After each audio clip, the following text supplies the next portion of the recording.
Good morning, boys and girls. Good morning, teachers, administration, and staff. And a special good morning to the families of the Christian School of York. I stand here before you today so thankful. Thankful to be surrounded by so many moms, dads, children, professionals, and people who are willing to stand up and serve the will of God out loud and unashamed, without worry or regret. So before we do anything else, please give yourselves and give God a big round of applause.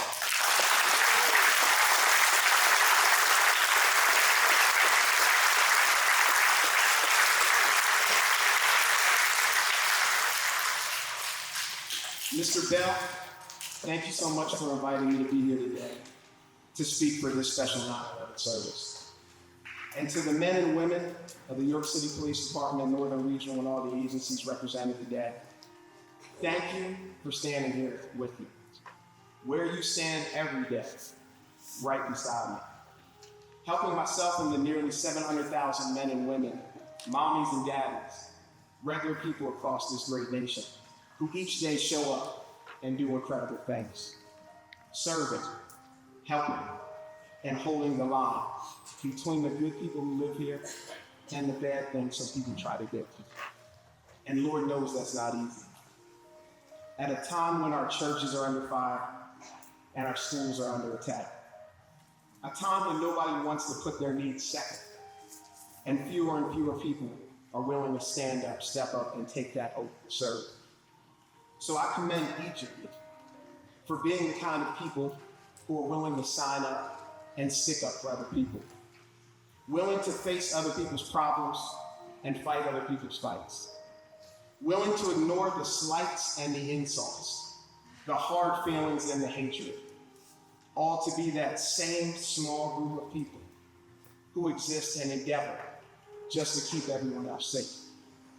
The ones who can't back down, the few who must move forward, those regular people who agree to do a job that says if no one else will go, we'll be the ones that can't just walk away.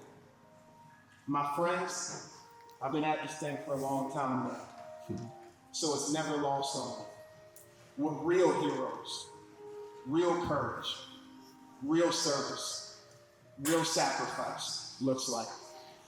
I've seen it. See, I was around on 9/11, proudly wearing that uniform and doing this sacred job.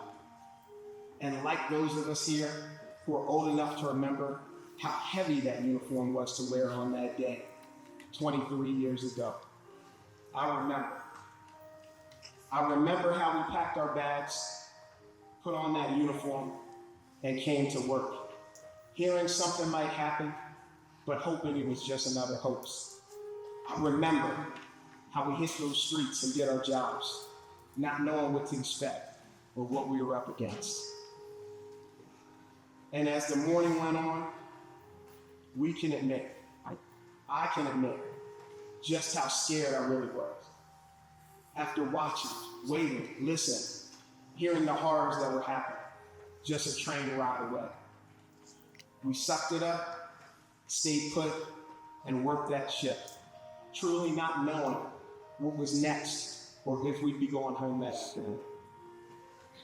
But we hung in there and we finished with our heads hung low and our hearts breaking for our brothers in DC, Shanksville, and New York.